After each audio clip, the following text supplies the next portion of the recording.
Now in studio with more reaction, Florida Congressman. He's a rising star on the Republican Party. Byron Donalds is with us.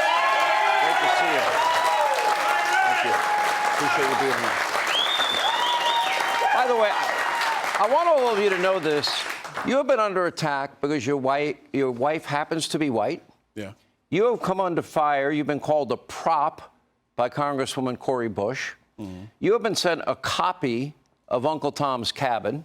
Yeah. It has been, it's clear he has no problem being used, was written about you. And they have the Congressional Black Caucus, right? Yeah. And you wanted to join that caucus. Yeah, I did when I first got into Congress, yeah. And what happened? Well, frankly, what happened was that there was never an opportunity for me to join. They wouldn't let you in? No. Why?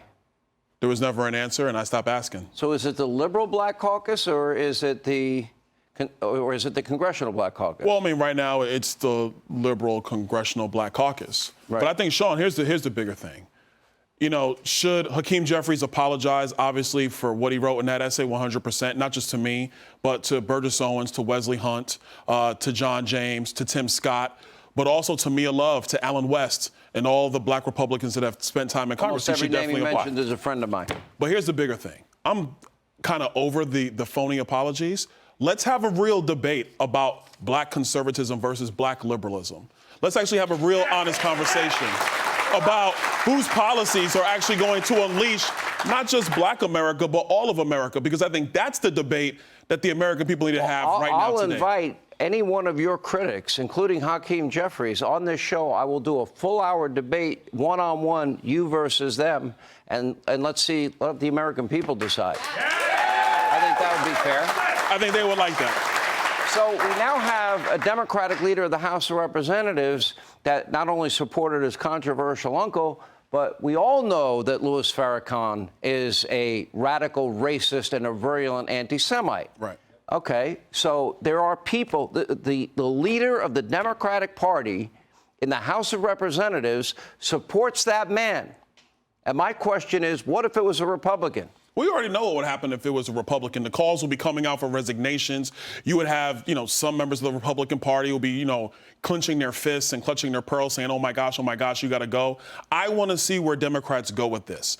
Where's the media? Where's CNN? Where's MSNBC? Are they going to, in the press conferences, ask Hakeem Jeffries day after day after day? Or are they going to let him give out his comment through his staff, by the way, and then just let them move on to the next subject? Because if this was Kevin McCarthy, if this was Paul Ryan, if this was John Boehner, it would be never-ending saga about why is such a person leading one of the prominent parties in America.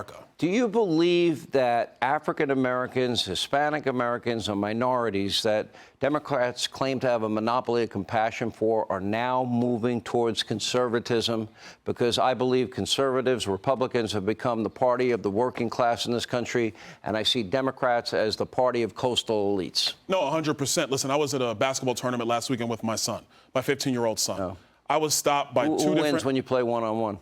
He wins now. He's young, man. He's got young legs. I got to give it to him. He's good. I trained him well. Yeah. He's good. He's good. I hate it. My son used to use my moves that I used on him on me. But I got stopped, literally. And I'm in workout clothes. I'm in gym shorts. Stopped by two Black men. Recognized me, said, you know what? I appreciate what you stand for. I appreciate what you're doing. You keep going. They're not Republicans, but they appreciated the things that I stand for. I appreciate having gotten to know you. Sure. Your family is here. Your beautiful mom is with you, and other friends of yours are here. You're doing an amazing job. You have emerged as a real leader in the Republican caucus, and we appreciate you taking time to come by. Thank you, Sean. Appreciate it. Thank you. Hey, Sean Hannity here. Hey, click here to subscribe to Fox News YouTube page and catch our hottest interviews and most compelling analysis. You will not get it anywhere else.